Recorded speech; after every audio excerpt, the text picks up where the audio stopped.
आज हम लोग देखेंगे नंबर सिस्टम। ठीक है, तो नंबर सिस्टम को पढ़ने से पहले एक छोटा सा कॉन्सेप्ट देखते हैं। सब देखिए, कॉन्सेप्ट बहुत आता है नंबर सिस्टम में और ये बेसिक ही है, इसका पूरा बेस है नंबर सिस्टम का। तो ये आता है कि आपको एक नंबर का पूरा सीरीज दे देते हैं, उसका सम पूछ लेते हैं। तो जैसे कि 1+2+3+4 प्लस आपको कोई भी नंबर एंड में दिया जा सकता है, जैसे कि n। अब आपसे पूछ ले कि भाई इनका सम बताओ, तो क्या करेंगे? तो हमें क्या करना है कि जो लास्ट नंबर है, ध्यान रखना यहाँ नंबर 1 से अगर शुरू हो तब, ठीक है। तो हमें क्या लेना है? n लेना है, n के आगे वाला नंबर लेना है, ठीक, और उसको 2 से डिवाइड करना है। आपका आंसर आ चुका है। सपोज करो हम लेते हैं 1+2+3, छोटा सा एग्जांपल 3 तक लिया। अब हमें पता है लास्ट नंबर लेना है और उसके आगे वाला नंबर लेना है, यानी कि 4, और उसको डिवाइड कर देना है। तो हमें यहाँ सीधे सीधे 6 मिल जाएगा। इसको कैलकुलेट करना भी आसान है, आप लोग आराम से वेरीफाई कर पाओगे। और अब देखते हैं कि इसका एवरेज निकालना हो, तो अब आपसे अगर एवरेज पूछ ले तो आप लोग क्या करोगे? तो आपको कुछ नहीं करना है, इसके आगे वाला नंबर लिखना है, n था ना, n+1 बाय 2 कर देना है। अब ये चीज़ें हम अप्लाई करके देखते हैं। इसमें छोटी सी इक्वेशन है, अप्लाई करके देखते हैं। 3 से आगे वाला नंबर क्या है? 4 है। 4/2, क्या हम सही है? और क्या, बिल्कुल सही है कि 2 इसको दे दिया, 2 इसको दे दिया, 2 इसको दे दिया, तो हमारे पास 6 आ गया। तो हम लोग का ये जो दोनों कॉन्सेप्ट है ये बिल्कुल रॉक सॉलिड है। बट प्रॉब्लम कहाँ आती है? प्रॉब्लम तब आती है, अब सपोज करिए हमारे पास एक और सीरीज है, ये 0 से शुरू हो गई, 1+2+3+4+, ये कहाँ तक दिए? n तक। अब इसके फॉर्मूले में थोड़ा सा चेंज है। अगर जो ये n है, ठीक है, देखिए चेंज तो कुछ नहीं है, लेकिन फिर भी n है और n-1/2। अब ये फॉर्मूला देख कर ना आपको लगता है इसमें बहुत सारे चेंजेस हैं, पर ऐसा है ही नहीं। देखो, अब यहाँ वही छोटी सीरीज लेते हैं, ठीक है, 1 0 1 +2+3। देखा जाए तो जीरो के जुड़ने से कोई फर्क नहीं पड़ रहा है सीरीज पे, ठीक है। तो हम क्या यहाँ पर भी वही कॉन्सेप्ट ले सकते हैं जो इससे पहले लिया था, 3×4/2 और कट के 6 आ जाएगा। सम करके देखा, 6 आ गया। तो हमको एक बात समझ में आई कि 0 की कोई वैल्यू नहीं है, बट यहाँ हमने एक बार n लिखा, उससे बस ये छोटी वाली वैल्यू, यानी कि इसको देखने से तो ऐसा लग रहा है कि हमें 3×2 लिखना चाहिए था, पर ऐसा नहीं है, क्योंकि ये जो पहली वैल्यू है हम इसे गिन रहे हैं, ये 1 हो गई। ये जो वैल्यू है ये 2 है, ये वैल्यू है 3 है, ये वैल्यू है 4। ये नंबर है, ठीक है, ये वैल्यू पोजीशंस को बता रहे हैं। अब हम जो फोर्थ है, ये जो n, यहाँ जो n अप्लाई कर रहे हैं ना, ये फोर्थ से अप्लाई कर रहे हैं, यानी कि 4×3/2। तो हम कर एग्जैक्टली वही रहे हैं, लेकिन ये फॉर्मूला थोड़ा सा मतलब समझने में बहुत दिक्कत करता है, क्योंकि nth, ये nth टर्म है, ठीक है, ये nth टर्म है, ये नंबर नहीं है। ये फर्स्ट टर्म है, ये सेकेंड टर्म है, ठीक है। तो यहाँ पर जो है ये टर्म दिया हुआ है, तो यहाँ से क्लियर होता है। और इस नंबर सिस्टम से मैंने एक क्वेश्चन पिक किया है जिसमें दिया है 21, 24, 23, 51। जैसे मैंने बताया था कि आपके पास अगर 1+2+3+ ...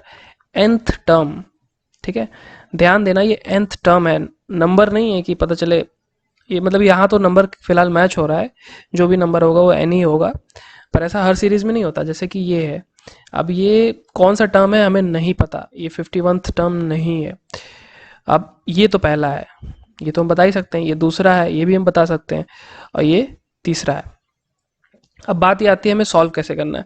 जब तक हमें ये नहीं पता चलेगा कि 51 जो लिखा है ये कौन सा टर्म है, हम सॉल्व नहीं कर सकते। तो सबसे पहले वो पता करते हैं। तो वो पता करने के लिए हमें 51 को इक्वल्स टू लिखना पड़ेगा। जैसे nth टर्म अगर निकालना हो तो हमें लिखना पड़ता है a प्लस n-1 d, जहाँ d हमारा डिफरेंस है। इसमें डिफरेंस कितने का है, 3 का डिफरेंस है। तो और पहली वैल्यू को a बोलते हैं।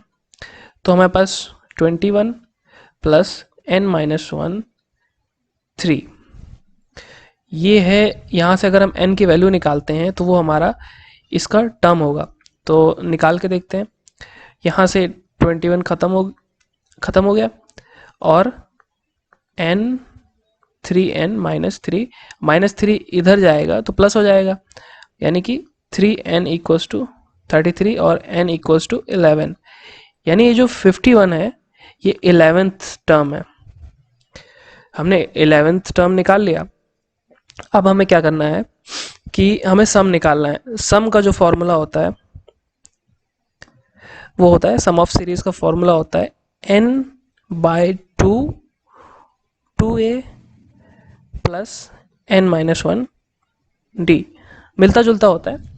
और ये रहा हमारे पास 11th टर्म। तो हमारे पास n की वैल्यू है 11/2 2a यानी कि 42 प्लस 3n-3। अब क्या होगा कि इसको अंदर भेजेंगे तो हो जाएगा 11 इंटू 21 प्लस 3n-3/2 इंटू 11। और हमें n की वैल्यू पता है, n की वैल्यू 11 है।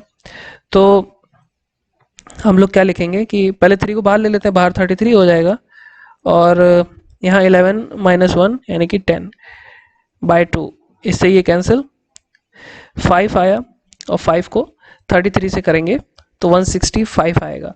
तो यहाँ ऊपर ले लेते हैं 165, और इसको कैलकुलेट करेंगे तो आएगा 231। दोनों को ऐड करेंगे तो लास्ट में 6 आना चाहिए। 6 के 2 ऑप्शन है तो पूरा ऐड करना पड़ेगा। पूरा ऐड करके देखेंगे तो हमारे पास 396 आंसर आएगा। ठीक है, ये बहुत सिंपल क्वेश्चन था पर थोड़ा सा लेंदी होता है, लेकिन बाकी जो क्वेश्चंस होंगे वो इजीली लग जाएंगे। जैसे कि ये क्वेश्चन है। अब इसमें क्या है, देखो मैं लगाने को इसको 1 सेकंड में लगा सकता हूँ कि जो लास्ट वैल्यू है इसको देखा मैंने, इसका डिविजिबल ढूंढना शुरू किया ऑप्शंस में, इसका डिविजिबल मुझे ये रहा, मिल गया, और यही आंसर है। ठीक है, लेकिन कॉन्सेप्ट समझते हैं कि ऐसा किया क्यों। तो हुआ ये कि इसके बीच का जो डिफरेंस है वो है 4। तो हम लोग लिख लेते हैं 1/4, ब्रैकेट लगा लेते हैं। पहली वैल्यू ये रही, दूसरी वैल्यू ये रही, तो 1/3 और 1/, ठीक है, ये हो गया हमारा सॉल्यूशन। यहां से भी हम निकाल सकते हैं। अब अगले क्वेश्चन की तरफ देखते हैं।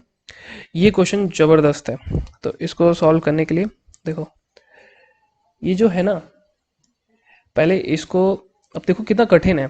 ठीक है, सॉल्व होने का मतलब सोच भी नहीं सकते, लेकिन हमें क्या करना है, हमें तो बस सिंप्लीफाई करना है। जैसे 1 + 1/2 है। जब भी कहीं ऐसी कोई वैल्यू दिखे ना, सबसे पहले जो नीचे नंबर लिखा है उसको 2 लिख लो, और अगर बीच में प्लस का साइन है और आगे 1 है तो उसको जोड़ दो। जैसे कि यहाँ 3, यहाँ 2 होता तो हम यहाँ 4 लिख देते। ठीक है, यहाँ जो वैल्यू है इसको जोड़ देना है, और नीचे जो वैल्यू है वो एज इट इज लिखना है। तो जोड़ना इसी में है। और तो हमारे पास हो गया, यहाँ देखते ही हमने बता दिया कि नीचे 2 है और प्लस है बीच में और आगे 1 है, तो हमारे पास 3 होगा। अगला भी 4 है, ऊपर 1 है तो 5 होगा, यानी कि 4/5। और नीचे 6 है, प्लस है, तो 7/6 हो जाएगा। और 8 है नीचे, ऊपर 9 हो जाएगा। और अगर बीच में माइनस आ जाए इस तरीके से, ठीक है, तो कम कर देंगे, यानी कि 3 है तो ऊपर 2 ले आएंगे, और 5 है तो ऊपर 4 ले आएंगे, यहाँ देखो माइनस है, और 7 है तो ऊपर 6 ले आएंगे। अब इतना कर लिया, अब देख रहे होगे कि सब कट ही जा रहे होगा। 4 से 4 कट गया होगा, 5 से 5 कट रहा होगा, 2 से ये 2, 3 से ये 3, हमारे पास 9/8 बच रहा है। अब हमें ये पता है कि अगर नीचे 8 रहा होगा, इसमें 1 जुड़ा होगा, तभी तो बन गया होगा। यही तो हम यहाँ यूज़ कर रहे थे। तो हमारे पास सीधे सीधे यहाँ से कंपैरिजन ले लो, x क्या है 8, यही हमारा सही आंसर है।